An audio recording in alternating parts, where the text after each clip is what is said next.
My first face-to-face with the forest folk was age 5 with my grandfather. He called him Shagbark.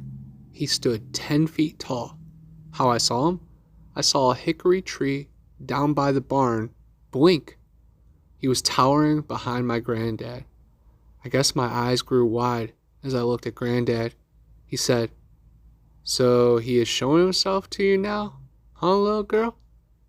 Granddad grabbed my hand and took us back to the house. Controlled paralysis. I've had that experience when I was young. I struggled to make it to my window when a ferocious dog was attacking a small animal under our car. I had a bad feeling, but couldn't gather the energy to barely move and just collapsed back to sleep. My poor rabbit somehow got out in the night, and what was left was fur around the car. I felt responsible my whole life from this incident. In the 1940s to 1960s, there was a physician, Dr. Miller, that worked in the Forestry Service. After he passed away, his belongings were sent to his family in France. They found a bunch of journals, and since they didn't speak English, they had them translated. What they found was interesting. Dr. Miller wrote about his years working in the Forestry Service, where he conducted autopsies on Sasquatch from all over North America. He noted that they have scent glands in their armpits and groin, and one other place that I can't remember. He also indicated that they regenerate or heal much faster than human beings. My friend saw a small dog man near Chipley. It looked like a sick coyote. How about this pattern? I saw a large ripple of air, like a long theater drape, and the clear visible background of the woods, like a ripple in a still pond. But the ripple/shimmer was large and vertical. There was another instance. It was only raining horizontally, hitting me in the face. Then a bright light, like a sun, shining behind it. Very strange, and it was not a dream. I've seen semi-transparent beings twice. Once when I was about 10 years old, and again a few years ago, around 50 years in between. The first one was going through the foot of my bed where my dog slept.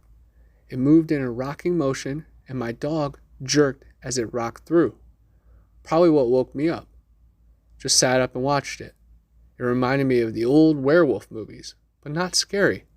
It was wearing a visor and an armband, like an old-time telegraphy guys.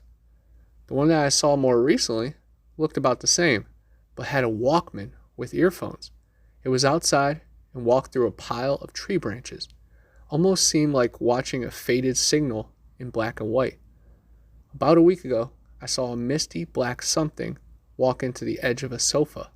My cat was interested and followed it in the short distance up the sofa. My friend's father-in-law had a couple cows go missing in a Panhandle, Florida farm. I was in a remote area surveying populations of various organisms in mountain streams. One morning, an older man crossed the stream I was standing in. We both froze for a second, and he continued on his way. He didn't have any gear with him, and it's maybe a 15 to 20 mile hike from the nearest dirt road. My point is, he wasn't just casually wandering through. Was driving through the middle of Montana one night, going about 100 miles per hour, passed something on the side of the interstate that looks like a mangled body. Turned around at the next pass, came back. Definitely a body. Put my lights on it, tried to call 911 on my cell. No reception. Got in the car to see if I could pick up cell reception. The lights were still on. Nothing there but the blood splatters. I drove away quick. I used to work for the U.S. Forest Service and sometimes worked with an older gentleman that had lots of interesting stories from his many years of life. But by far, the most chilling tale was when he was from working in a very secluded area of wilderness, was walking through the forest when a thunderstorm hit. He seen an opening in a hill a little while back and headed to it to take shelter. Once inside, he shined his flashlight to check he wasn't going to wake up a bear or something. He found the skeleton of a man sitting in a lawn chair with a rifle rigged up so he'd been able to shoot himself. The skeleton was still wearing jeans and a flannel shirt. I've met a lot of BSers in my time, and this guy wasn't one. He'd honestly just lived an interesting life. My fiance and I were hiking up a mountain in the Pacific Northwest last summer. It's perpetually muddy due to a large number of waterfalls along the sides of the trail, so there's no way you can avoid getting at least a little dirty. Around an hour and a half up the trail, we passed two men wearing black suits, black hats, black glasses, holding black leather briefcases, and wearing black dress shoes, completely clean dress shoes, and immaculately clean pressed pants. Not a spot of dirt or a wrinkle on either of their clothes. As we passed each other, one of them whispered something in German. I looked back at them, and they were both standing still looking back at us, staring. One of the creepiest things that ever happened to me. I've had my fair share of strange experiences. So out where I live is just outside of a town nestled at the bottom of the mountains. It's in Australia. It's not too secluded since I live with my family and you'll generally come across someone's property every 500 meters, but there are some stretches where you won't see a house for a kilometer. One night, my mom and I are coming home pretty late at night and we're just talking and listening to the radio. We come around a corner and we both saw this effing creature that I still don't know what it is to this day, but had the body the size of a medium dog, mangy looking black fur, and almost abnormally large head. Big green eyes, which was the first thing I noticed, but most weirdly, an almost impossibly long and thin neck, like it shouldn't be able to support the large head. My mother and I are effing cussing like sailors at this point and make a U-turn around to get a better look at it. Within 10 seconds, there was no trace of it. Normally, I'd brush this off as probably a wild dog, but the body just didn't look like a dog. It was just too big for a cat, even a wild one. The real scary part is that my family and I have seen maybe 2 to 3 times now, exclusively late at night. However, my significant other's father has said that he's also seen it twice, once at night and once at daytime. I get the feeling we're not the only people in town to see it. We were camping in Montana near Yellowstone Park in a small campground. It was the off season and there were maybe 5 other people there, including a couple 3 to 4 spots down who had a large dog with them in their RV. I walked by and the dog was friendly, so I petted it and talked to it and went on my way. Later at night, I'm sitting watching the sunset, reading my Kindle, when a cold nose bumps up under my arm, like a dog does when it wants attention. I figured it was the dog and started scratching its head. Before I could look around, my friend came around the corner and froze with a look of fright on his face. I was scratching the head of a pretty big gray wolf. I had no idea what to do. I didn't want to keep touching it, but I didn't want to stop and piss it off either. I scratched for maybe 5 to 10 more seconds and it just looked at me like, "Thanks, bro," and walked off into the woods. We went to a hotel that night.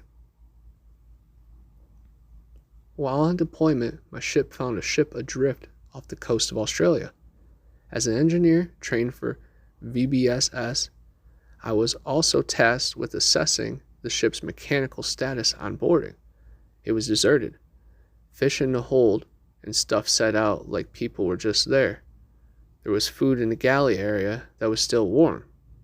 We never found the crew, so we towed the boat in for the authorities.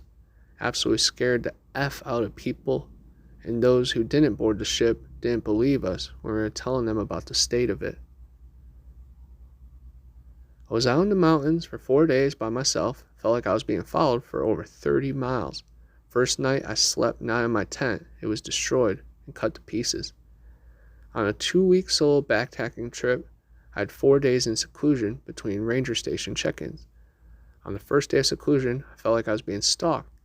As I lay in my tent at night, I could hear what sounded to me like footsteps around my camp, but never coming too close. In the morning, I checked all around and found no evidence of footprints or having any wildlife around me. I broke down camp and took off trying to put it behind me. The second night was the same thing. I grew paranoid that when I hiked during the day, I'd go over rocks, walk through streams, anything to try to break the trail so I couldn't be tracked. Go around a blind turn, and then sit there for an hour waiting to see if anything would come behind. At night, I couldn't sleep for more than 10-15 minutes before waking up. Finally, I got to the ranger station check-in and told them what I'd been experiencing. I went and set up camp close to the ranger station as I could. Later, the rangers, they offered for me to sleep on their couch for comfort, so I could actually sleep. I accepted and stayed the night indoors. I walked out to my camp in the morning and it had been destroyed.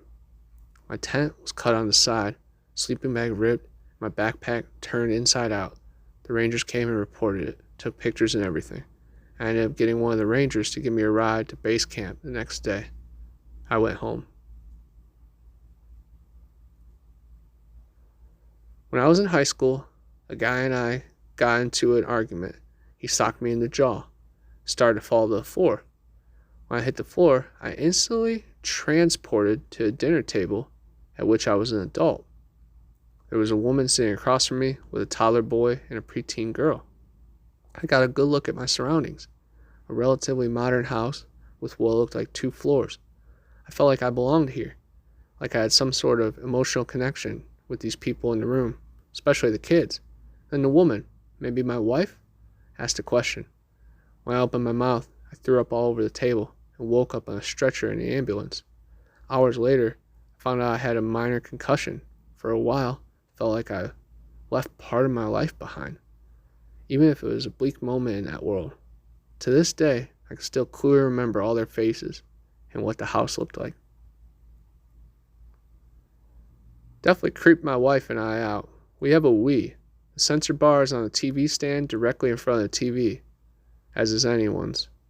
We don't have the cord wrapped up or anything, it just hangs behind the TV in a jumbo.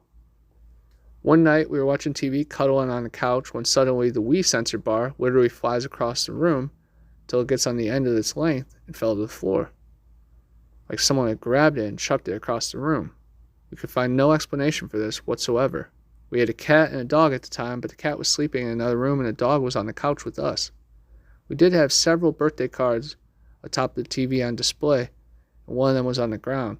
So the only thing I could think is somehow we missed the card falling and it hit the cord, and voila.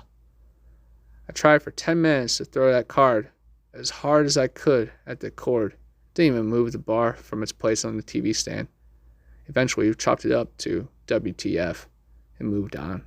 But it was definitely weird. In high school, my pal bounced a bouncy ball in his room so hard that we never saw it again.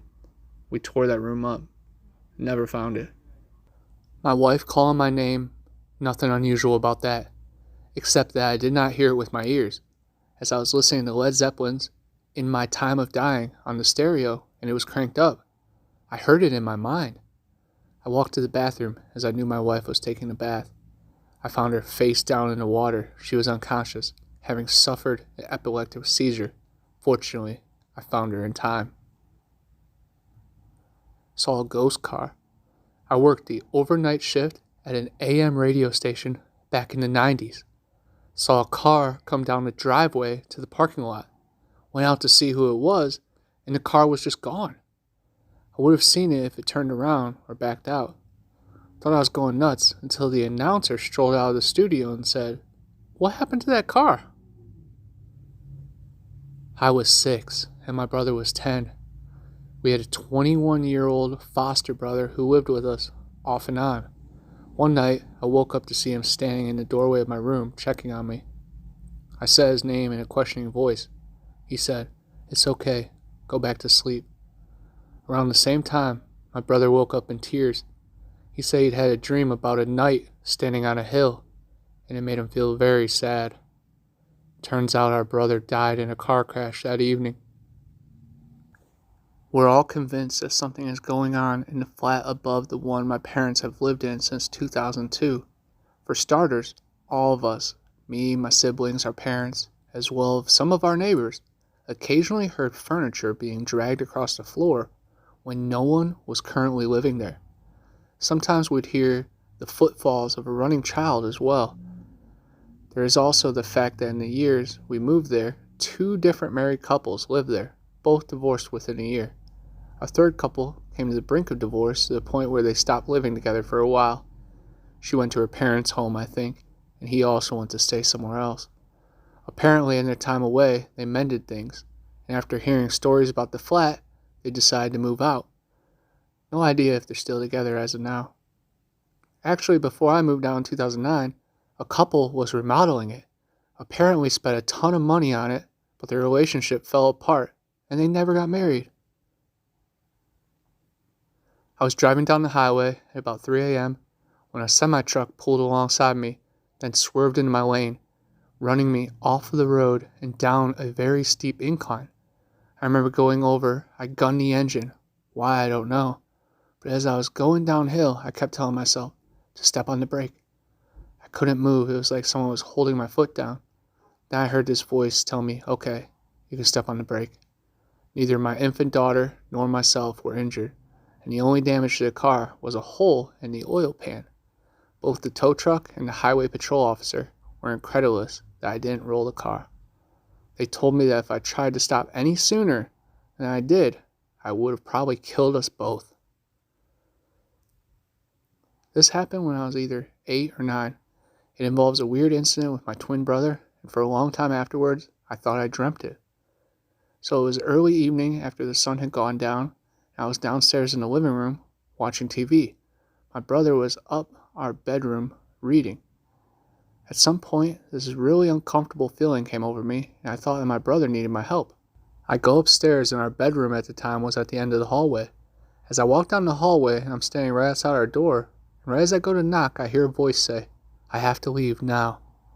He opened the door and said, "I think someone was right outside the window talking to me, but I only heard as they had to leave."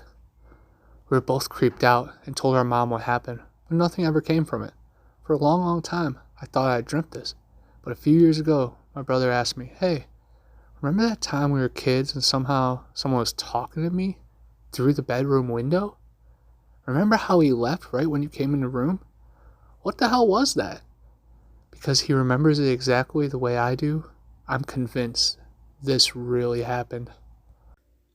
While Fox never drove any of our vehicles, he would occasionally climb into them. Fox loved to climb into our old flatbed 1952 Chevy truck. We used to keep older antique and classic vehicles and restore to live the 1952 Chevy truck, and my flatbed Dodge 1965 truck were his favorites. He actually ruined the Chevy truck because he ripped the seat out of it so he could better fit himself into the cab. Fox had some of the seats, stuffings, padding, and covering in the basement that he used as bedding to sleep on, along with a rubber raft that he used as a pillow. Fox and his family members did take a lot of things of ours and use them as they saw fit. People probably thought it was odd that I had an older, large, light blue swivel rocking chair sitting in our basement near the Fox, like to sleep. Never said anything, but I had placed it there so Fox could sit down and eat the foods we gave him in peace and comfort. The chair was one that the soccer ball blanket dropped on Fox's that left the spider necklace on. Still don't know where he got the spider necklace. They will get inside vehicles. The younger ones love to get inside vehicles. And as long as we are on the subject of them getting into vehicles, when they get inside the vehicles, they often place handprints, face prints, and other upper body part on the inside windows or windshields. This can cause a major problem because they have a natural oiliness to their skin and hair that leaves residue that takes months of repeated cleaning to get the smudges of whatever body part they touch the windows off. Windex, alcohol, ammonia, Dawn dishwashing liquid, and a multitude of other glass cleaners will not remove the oily residue from their skin and hair prints even after daily use for months. The prints eventually wear off enough on their own accord, but it's very frustrating to have to drive your vehicle on rainy, cold, foggy day or during the night, having to look through large smudges of handprints, face prints, and so forth. I know this from experience, as do some of my friends. Had them climb inside their vehicles, and they often leave them unpleasant smells. My ceiling fan was a giant clawed hand reaching for me. Last time it happened, about a year ago, was the most terrifying one I've ever experienced. Of course, there was this huge dark demonic figure above me, which I could only see partially because of the way I was sleeping on my left side. Having experienced this a whole bunch of times, I've learned to recognize when it was happening and slowly try to move little by little until I would wake up. Didn't always work, but tried every time out of fear. So I started trying to slowly move my toes and tips of my fingers just when the demonic a-hole started threatening me. If I tried to move or wake up, he would give me pain and make it harder for me to wake up. I obviously just kept going. After this, I'm only dreaming awake, can't actually be hurt. Somehow it was wrong, and that's when I felt the most sharp, burning sensation on my back. Every little single time I tried to effing move. At some point, I thought I was having a seizure because of how much I started shaking out of pain, which actually woke me up. I was panicked and hyperventilating. I still have no clue why I actually started feeling a sharp burning pain on my back, but I'm glad it hasn't happened again since then. That time truly terrorized me. There was a hole in the ceiling, a few people looking down at me and smiling. I was unable to move while they carried on grinning. Accident victims begging for release from the last event replaying in their lives and moving towards me. A near faceless creature with a long tongue protruding out of its mouth and using that to feel the room. It was more ridiculous than scary. But the weirdest one in a creepy way would be a feeling of bliss as I was sleep paralyzed and thinking to myself that it was perfectly fine to die now and that I welcomed death. Some sort of super blissful state of ready to die-ness. I get them every time I sleep on my back, so I try to avoid doing that. A few of my experiences include a woman without a face in the corner of the room holding a baby, an elderly woman at the end of the bed with what looked to be a knife, and an alien-like creature standing on my chest so I couldn't move. The first time, there was a terrifying, tall, dark figure standing beside my window. It disappeared when I started rousing my hubs. I felt something lift the covers and soft hands were running down my side. They were patting me. Then one slapped me. Hard, like to make sure I was awake. Then they latched onto me and started yanking me under the bed. In my dream, I was screaming for my husband, who stayed asleep. It was so realistic. I could feel the bedside table being knocked over. My husband woke up to me with my eyes open, whimpering his name. He shook me, and I still didn't wake up for a while. My friend Kaylee could see dead people. She saw them all around my house. It really creeped me out. I never really see anything. It's just the most intense feeling of dread that you can imagine. The first time was the worst. It was a pitch black in my room. I had no idea what was happening or happened once I woke up. I haven't really seen anything. Just heard someone whisper in my ear. They said, "I'm right here." And that freaked me out the most because it seemed like I could feel their breath in my neck as they said it. A Doberman slowly opening up my door, coming to the side of my bed, only for it to stand on its hind legs and then stare at me. The more I tried to look away, the deeper I could feel it looking into my eyes. It then walked back out the door on all fours. It had been gone for a minute or so until I heard a growl, followed by a bark and the pitter-patter of it running back to my room.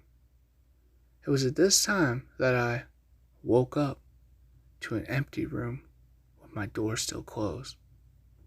I've had a fear of Dobermans ever since. Underneath my middle school lunchroom, they said there was a pool, and sometimes we could hear something pounding or maybe scratching the surface. There was rumors of drownings and ghostly apparition beings, dissonant voices. It was all so creepy, but it might have just been in our head as well. I've experienced sleep paralysis on and off for the past few years. Curiously enough, it ties in with the high stress of university for me. The worst I've ever seen was an image. Well, hallucination of a bloodied corpse of my girlfriend at the time in bed with me, where she would be. Honestly, in the top 3 worst experiences of my life. But hey, I'm still here. So I guess gross corpse demons really can't hurt me. In my country, Peru, there's a goblin-like guy called Cholotaki. If you're in the jungle, it will present to you in the form of someone you would trust. He then will ask you to follow him. If you do, you will get lost in the jungle forever, unless you are found in time. The only way to tell your loved one from the Cholaki is looking at the feet. One foot will be deformed, smaller or backwards, because the Cholaki can't change that part of his body. A Shatringa is a vampire that sucks the life out of infants while they sleep and turns itself into an insect and F's off. In Finland, there's a folk tale of a creature called the Naki. It lives in dark wells and has long shaggy fur and long fingers. It lures kids near wells and pulls them underwater. Damn effective way to keep kids from drowning in wells. Katev Marie, this Jewish demon described in Talmud, a goat with one horn whose body is covered with eyes. He comes every day in the noon in the 21 days between the 17th of Tammuz and the 9th of Av, 2 days of sorrow and fasting. He comes in the noon because he loves the sun. Asaph the Jew, a Byzantine Jewish physician, said if you see a Katev Marie, you will get sepsis. Typhon, mythological Greek baddie. It's Titan, god, or something close, known as the father of monsters, generally attributed to being the parent of various other mythological beasties, like Cerberus.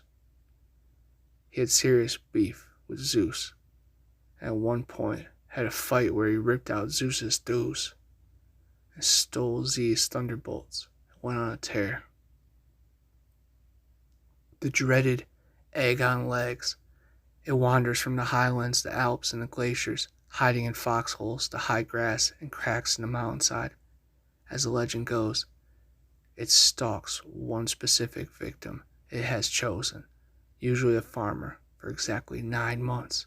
It follows them wherever they go. As time passes, the egg on legs grows and swells in anticipation. Eventually, it climbs into the depths of its prey's outhouse or toilet bowl. Upon the hour of their next defecation, it leaps into their anus. The victim experiences some immediate rectal discomfort, but usually remain unaware as to what happened.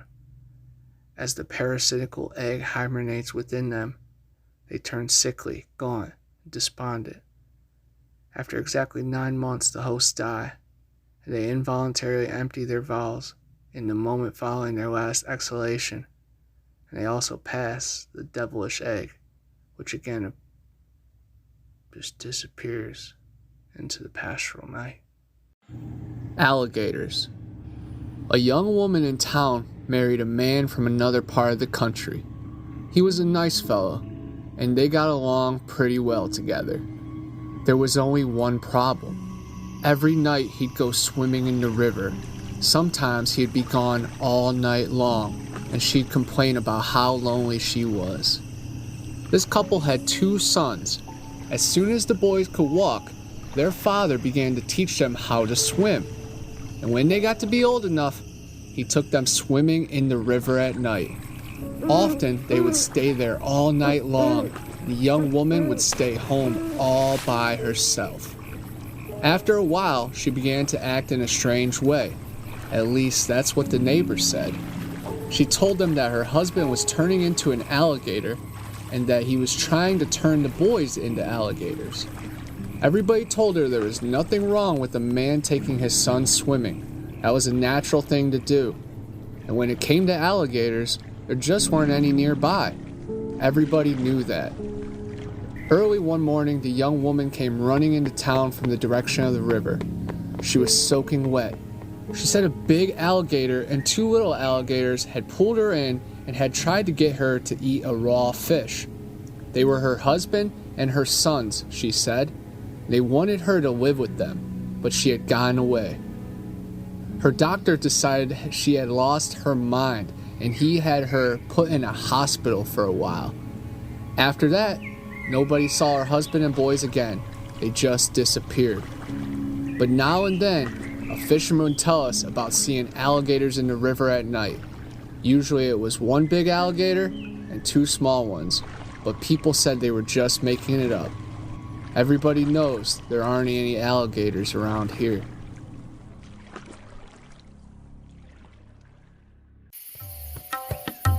Hey, I'm Connor from Bigfoot Anon, and I'm always on the hunt for the next big adventure. When you're on the trail for long hours, you build up quite the stench, enough to drive any skunk ape or yeti away.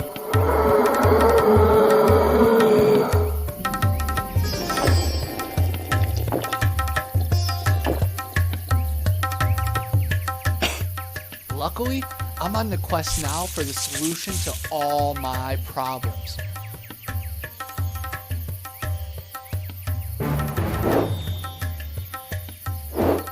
Yeti bars. They do exist.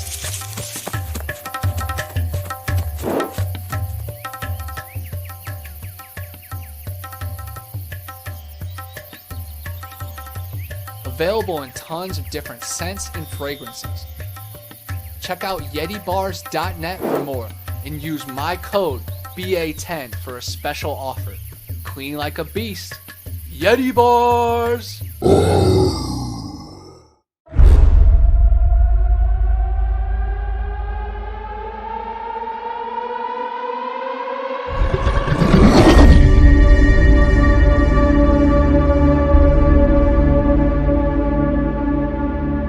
flesh of the unguided and non-believers fuel this void.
Creatures over there!